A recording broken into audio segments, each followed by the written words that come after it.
এতদিন পর্যন্ত আপনারা শুনেছেন পাপ করলে দোয়া কবুল হয় না, কিন্তু আজকের এই ভিডিওতে আমরা আলোচনা করব এমন কিছু আমল আছে যে আমলগুলো করলেও দোয়া কবুল হয় না। শুনে হয়তো অবাক হচ্ছেন যে আমল করলেও দোয়া কবুল হয় না। জি হ্যাঁ, এমন কিছু আমল আছে যে আমলগুলো করলেও দোয়া কবুল হয় না। দোয়া তো দূরের কথা, কোনো এবাদতই কবুল হয় না। অর্থাৎ সালাত, সিয়াম, হজ, জাকাত, দান, খয়রাত, আপনি যে কোনো এবাদতই করুন না কেন, এই দুটো আমল করলে আপনার কোনো এবাদতই কবুল হবে না। আর হয়তোবা আপনি যে আমলগুলো করেন সে আমলগুলোর মধ্যেও এই দুটো আমল থাকতে পারে। তাই জেনে নিন কোন দুটো আমল করলে দোয়া কবুল হয় না। প্রিয় দিনী ভাই এবং বোন, আজকের এই ভিডিওটি অনেক গুরুত্বপূর্ণ ভিডিও হতে চলেছে, তাই স্কিপ না করে সম্পূর্ণ ভিডিওটি সুন্দরভাবে শুনবেন। আশা করি ইনশাআল্লাহ এখান থেকে আপনারা অনেক কিছু শিখতে পারবেন। আর সত্যি বলতে আমরা নিজেদের অজান্তেই এই আমল দুটো করে ফেলি, যার কারণে আমরা বুঝতেও পারি না যে এই আমলগুলো আসলে ক্ষতিকারক বা এই আমলগুলো করলে ইবাদত কবুল হয় না। তো চলুন আমরা দেখে আসি কোন দুটো আমল করলে দোয়া কবুল হয় না। প্রথমত আমাদেরকে আমল সম্পর্কে জানতে হবে, অর্থাৎ আমলের অর্থ কী সেটা আমাদেরকে জানতে হবে। আমলের অর্থ যদি আমরা ভালোভাবে বুঝতে পারি তাহলে পরবর্তী কথাগুলো আমরা সুন্দরভাবে বুঝতে পারবো। আমল শব্দটি মূলত আরবি শব্দ, এর শাব্দিক অর্থ হচ্ছে কাজ, অর্থাৎ যে কোনো কাজকে আমল বোঝানো হয়। এবং ইসলামিক পরিভাষায় আমল বলতে মূলত দুই ধরনের কাজকে বোঝানো হয়, একটা হচ্ছে ভালো কাজ আর একটা হচ্ছে খারাপ কাজ। ভালো কাজের ক্ষেত্রে নেক আমল বোঝানো হয় আর খারাপ কাজের ক্ষেত্রে পাপকে বোঝানো হয়। আমরা যে আমলের কথা বলছি তার এক নম্বরে হচ্ছে শিরকযুক্ত আমল, অর্থাৎ শিরককে বোঝানো হচ্ছে। আমরা অনেকেই শিরক কাকে বলে এবং শিরকযুক্ত আমল কোনগুলো সেগুলো বুঝি না। তো চলুন প্রথমে শিরক কাকে বলে এবং শিরকযুক্ত আমল কোনগুলো সেগুলো চিনে আসি। শিরক মানে হলো আল্লাহর সঙ্গে শরিক করা। যে কোনো ক্ষেত্রে আপনি যদি আল্লাহর সঙ্গে কাউকে শরিক করেন তাহলে সেটা হবে শিরক। আল্লাহ সুবহানাহু ওয়া তাআলা কোরআনের মধ্যে বলছেন, ইন্না শিরকা লাযুলমুন আযীম, অর্থাৎ শিরক হচ্ছে সবচাইতে বড় জুলুম। অন্যত্র আল্লাহ সুবহানাহু ওয়া তাআলা বলেছেন, লা তুশরিক বিল্লাহ, তোমরা আল্লাহর সঙ্গে কাউকে শরিক করো না। আমরা অনেক সময় নিজের অজান্তেই শিরকযুক্ত আমল করি, বিশেষ করে নিজের হাজতকে পূরণ করানোর জন্যে। যেমন আপনার কোনো একটা জিনিসের খুব বেশি প্রয়োজন, তখন কোনো একজন আপনাকে বলল যে অমুক হুজুরের কাছে গিয়ে এই কাজটা করলে তোমার মনের ইচ্ছাটা পূরণ হয়ে যাবে। তখন আপনি কোনো পীরের কাছে গিয়ে অথবা কোনো হুজুরের কাছে গিয়ে অথবা কোনো গাছের কাছে গিয়ে অথবা কোনো পাথরের কাছে গিয়ে আপনি সেই জিনিসটা মান্যত করলেন এই নিয়াতে যে আপনার মনের ইচ্ছাটা পূরণ হয়ে যাবে। এটা কি বলা হয়? শিরক। কারণ আপনার মনের হাজত বা আপনার মনের খাহিসাত বা আপনার প্রয়োজন পূরণ করার একমাত্র মালিক বা একমাত্র শক্তি হচ্ছে আল্লাহ সুবহানাহু ওয়া তাআলার কাছে। আল্লাহ সুবহানাহু ওয়া তাআলা যদি আপনার মনের ইচ্ছাটাকে পূরণ করে দেন বা আপনার যেটা প্রয়োজন সেটাকে দিয়ে দেন, তাহলে আল্লাহ ছাড়া পৃথিবীর কারো ক্ষমতা নেই সেটা দেওয়ার। আর যদি সেটা আল্লাহ আপনাকে না দেন তাহলে পৃথিবীর কারো ক্ষমতা নেই সেটা আপনাকে দেওয়ার। এখন আপনি বলবেন যে অনেকেরই তো কাজ হয়, অমুক হুজুরের কাছে গিয়ে অথবা পীরের কাছে গিয়ে কোনো কিছু মান্যত করলো এবং তার মনের ইচ্ছাটাও পূরণ হয়ে গেল। হ্যাঁ, পূরণ হতে পারে। সারা পৃথিবীর সকল মানুষের মনের ইচ্ছাও যদি সেই হুজুরের কাছে গিয়ে পূরণ হয়, তারপরে ওটা শিরক। কারণ আল্লাহ সুবহানাহু ওয়া তাআলা নিজেই নিষেধ করেছেন আল্লাহর সঙ্গে কাউকে শরিক করতে। আপনি তার কাছে সাহায্য চাইলেন মানে তাকে আল্লাহর সমকক্ষ বানিয়ে দিলেন। আপনার ঈমান যদি এমন হয় যে আল্লাহ ছাড়া অন্য কেউ এই প্রয়োজনগুলো বা আমার মনের ইচ্ছাগুলো বা মানুষের মনের প্রয়োজনগুলোকে পূরণ করার ক্ষমতা রাখে, তাহলে সঙ্গে সঙ্গেই আপনার ঈমান চলে যাবে। অনেকেই ভাবেন যে অমুক মাজারে গিয়ে খাসি মান্যত করলাম, গরু মান্যত করলাম, তাহলে আমার বাচ্চা হয়ে যাবে। যে সমস্ত বোনদের দীর্ঘদিন থেকে সন্তান হচ্ছে না তারা মূলত এই কাজগুলো করেন, যে মাজারে গিয়ে ছাগল মান্যত করেন, গরু মান্যত করেন বা আরও অন্য কিছু মান্যত করেন, শুধুমাত্র এই নিয়াতে যে তার সন্তানটা হয়ে যাবে। সে একবার মাজারে যায়, একবার আল্লাহর কাছে যায়। সে মাজারেও ঈমান রাখে, আল্লাহর উপরে ঈমান রাখে। এদিকে রাত জেগে সে তাহাজ্জুদের সালাতে আল্লাহর কাছে চাইছে যে আল্লাহ তুমি আমার বাচ্চাটা দাও, তুমি আমাকে একটা সন্তান দাও। আবার সকাল না হতেই সে মাজারে গিয়ে মাজারের কাছেও চাচ্ছে যে বাবা তুমি আমাকে একটা সন্তানের ব্যবস্থা করে দাও। তার ঈমান নড়বড়ে, তার ঈমান দুই দিকেই। সে ভাবছে যে মাজারে শুয়ে থাকা পীর বাবা সেও সন্তান দেওয়ার ক্ষমতা রাখে, আবার আল্লাহ সুবহানাহু ওয়া তাআলাও সন্তান দেওয়ার ক্ষমতা রাখে।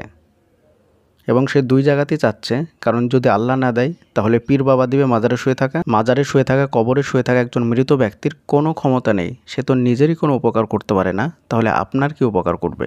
একজন জীবিত পীর, তার পায়ে গিয়ে আপনি সিজদা করছেন, তাকে গিয়ে আপনি সালাম করছেন, তার কাছে আপনি হাদিয়া নিয়ে যাচ্ছেন শুধুমাত্র এই নিয়াতে যে সেই ব্যক্তি, সেই পীর বাবা আপনার মনের ইচ্ছাটাকে পূরণ করে দেবে, আপনার খাহিসাতটাকে পূরণ করে দেবে। বিশ্বাস করেন সেই পীরের নিজেরই কোনো ক্ষমতা নেই নিজের একটা চুল তৈরি করার অথবা একটা চুলকে মাথার মধ্যে আটকে রাখার। যেই চুলটা তার মাথা থেকে ঝরে যাচ্ছে সেই চুলটা মাথায় আটকে রাখা তার কোনো ক্ষমতা নেই। সেই ব্যক্তি আপনার কি উপকার করবে? সে ব্যক্তি নিজেও পথভ্রষ্ট, আর আপনি তার কাছে যাচ্ছেন আপনার মনের খাহিশাত পূরণ করার জন্যে, আপনার প্রয়োজন পূরণ করার জন্যে, আপনার বাচ্চা সন্তানের জন্যে। আপনার বিয়ে হচ্ছে না, আপনার সন্তানের বিয়ে হচ্ছে না, আপনি হুজুরের কাছে যাচ্ছেন মাদুলি নিতে, যে মাদুলি বাঁধলে হয়তো বা আপনার সন্তানের বিয়েটা তাড়াতাড়ি হয়ে যাবে। বিশ্বাস করেন, মাদুলি বাঁধার কারণে যদি তাড়াতাড়ি বিয়ে হতো বা মাদুলি বাঁধলে যদি আপনি অনেক সম্পদের মালিক হতেন, তাহলে সে মাদুলিওয়ালা হুজুর সে কেন সারা জীবন মাদুলি বিক্রি করছে? সে তো অনেক আগেই ধনী হয়ে যেত। ভালো করে খোঁজ নিয়ে দেখেন যে তার ফ্যামিলিতে কতগুলো যুবতী মেয়ে আছে, তাদেরই বিয়ের ব্যবস্থা হচ্ছে না, আর আপনার সন্তানের বা আপনার বিয়ের ব্যবস্থা সে করে দেবে? কোনো ব্যক্তির অন্তরে যদি বিন্দু পরিমাণও এই ধরনের দুর্বল ঈমান থাকে যে পীরের কোনো ক্ষমতা আছে অথবা পীর এটা দিতে পারে বা পীরের গায়েব জানার ক্ষমতা আছে, তাহলে সেই ব্যক্তি সঙ্গে সঙ্গে ঈমান হারা হয়ে যাবে, সেই ব্যক্তি মুশরিক হয়ে যাবে, সেই ব্যক্তি কাফির হয়ে যাবে, তার আর ঈমান থাকবে না। এবং সেই অবস্থায় সে যদি তওবা না করে মৃত্যুবরণ করে, তাহলে সেই ব্যক্তি জাহান্নামে যাবে। তার দোয়া জীবনেও কবুল হবে না। দোয়া আমি ছেড়েই দিলাম, তার কোনো ইবাদতই কবুল হবে না। সে ব্যক্তি যদি সারা রাত্রি জেগে তাহাজ্জুদের সালাত আদায় করে, সারাদিন দান খয়রাত করে, নফল সিয়াম পালন করে, হজ করে, জাকাত দেয়, তারপরেও তার কোনো ইবাদতই কবুল হবে না, যতক্ষণ পর্যন্ত না সেই ব্যক্তি তওবা করে আল্লাহর রাস্তায় ফিরে আসবে। হাদিসের মধ্যে এসেছে, কোনো ব্যক্তি যদি জমিন থেকে নিয়ে আসমান সমপরিমাণ পাপ নিয়ে আল্লাহর দরবারে হাজির হয়, তাহলে আল্লাহ তাআলা তাকে মাফ করে দেবেন শুধুমাত্র একটি পাপ ছাড়া। আর সেই পাপটির নাম হচ্ছে শিরক। শিরকের গুনাহ ছাড়া আল্লাহ সুবহানাহু ওয়া তাআলা দুনিয়ার সমস্ত পাপকেই ক্ষমা করে দেবেন, শুধুমাত্র শিরক ছাড়া। অপর এক হাদিসে কুদসির মধ্যে এসেছে, আল্লাহ সুবহানাহু ওয়া তাআলা বলছেন, যখন তোমরা কোনো কিছু চাইবে তখন আমার কাছেই চাইবে, যখন তোমাদের সাহায্যের প্রয়োজন হবে তখনও শুধুমাত্র আমার কাছেই চাইবে। দুনিয়ার কারো কাছে সাহায্য চাওয়া যাবে না, দুনিয়ার কারো কাছে কোনো জিনিস চাওয়া যাবে না। সাহায্য চাওয়া মানে এখানে ভুল বুঝবেন না, এই সাহায্য মানে হচ্ছে আল্লাহর সাহায্যর কথা বলা হয়েছে। এই চাওয়া মানে আল্লাহর শক্তির কাছে চাওয়াকে বোঝানো হয়েছে। হয়তো আপনারা বিষয়টা বুঝতে পারছেন না। দেখুন, দুনিয়াতে আমরা অনেক কিছু মানুষের কাছে চাই, সেই চাওয়াকে বোঝানো হচ্ছে না। যখন আপনি আল্লাহর কুদরতি শক্তির সাহায্য চাইবেন, তখন আল্লাহর কাছেই সেটা চাইতে হবে। যখন আপনার কোনো কিছুর প্রয়োজন হবে আল্লাহর কুদরতি শক্তির, তখন সেটা আল্লাহর কাছেই চাইতে হবে। সেটা মানুষের মাধ্যমে আল্লাহর কাছে চাওয়া চলবে না, বা মানুষের কাছে চেয়ে আল্লাহর শক্তিটা চাওয়া চলবে না। প্রিয় দিনী ভাই এবং বোনেরা, আশা করি ইনশাআল্লাহ বিষয়গুলো আস্তে আস্তে বুঝতে পারছেন।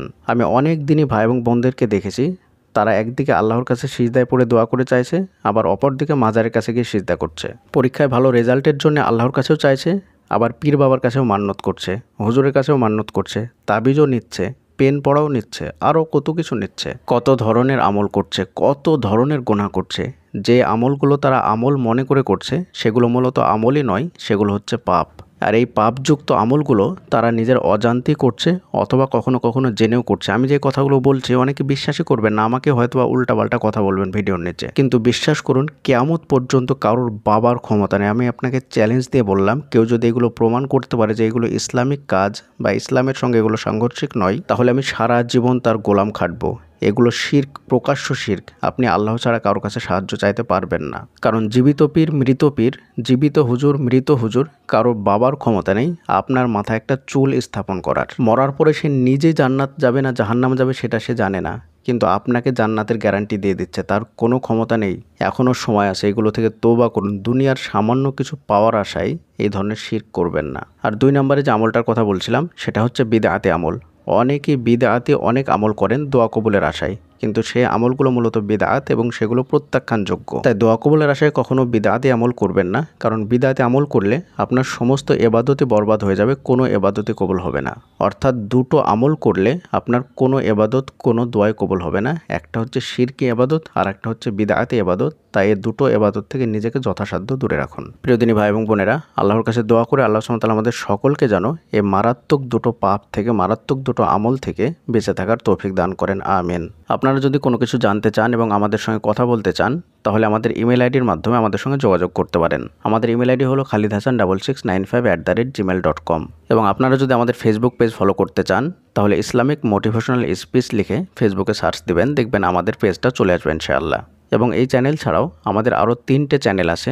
সেই চ্যানেলগুলি হলো peaceful lifestyle 24, KH true Islamic media এবং ডিয়ার ইসলাম। আপনারা চাইলে আমাদের সেই সমস্ত চ্যানেলগুলো ঘুরে আসতে পারেন। আসসালামু আলাইকুম ওয়া রাহমাতুল্লাহি ওয়া বারাকাতুহু।